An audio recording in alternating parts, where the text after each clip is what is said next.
चींटी और कोकोराज। बहुत समय पहले की बात है। एक घना जंगल था बंधवन।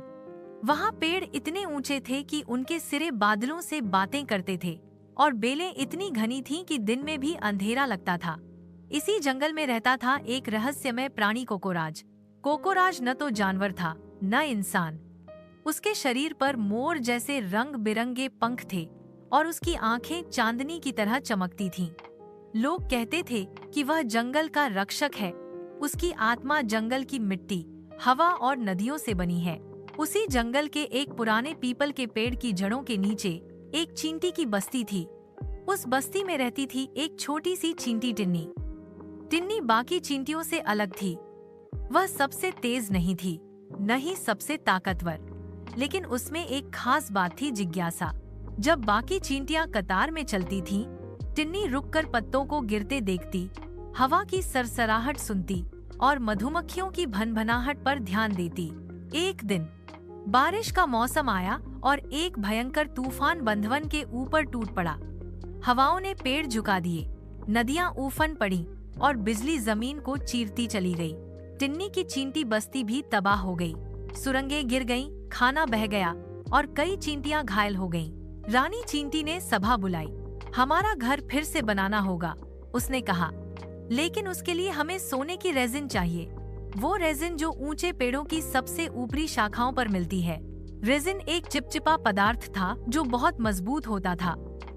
बारिश से बचाव के लिए वह सबसे अच्छा था, लेकिन वह पेड़ों की चोटी पर मिलता था। वहां तक पहुंचना किसी चींटी के लिए नामुमकिन था। मैं जाऊंगी, टिन्नी ने कहा। पूरी बस्ती चौंक गई।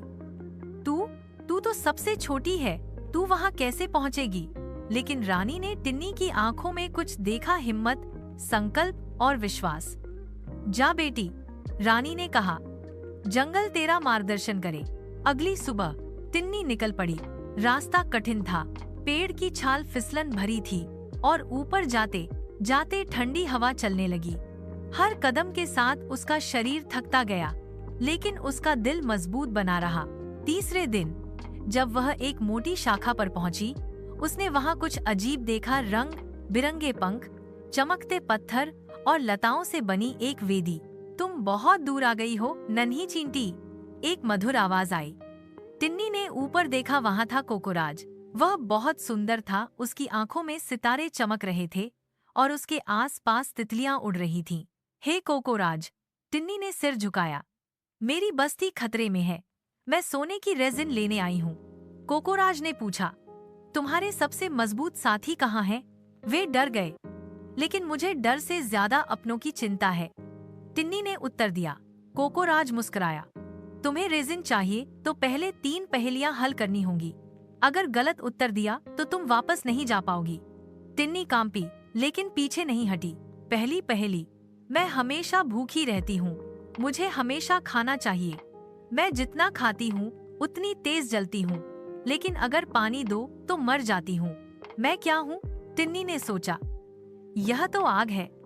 आग, उसने उत्तर दिया। कोकोराज ने सिर हिलाया। सही। दूसरी पहेली, मैं बिना मुंह के बोलता हूँ, बिना कान के सुनता हूँ। मेरा शरीर नहीं, लेकिन हवा मुझे जिंदा करती है। मैं क्या हूँ? टिन्नी ने अपनी यात्रा याद की। जब वह चढ़ रही थी, उसकी आवाज गूंज रही थी। प्रतिध्वनि, टिन्नी ने कहा। बिल्कुल सही। तीसरी और आखिरी पहेली, जितन।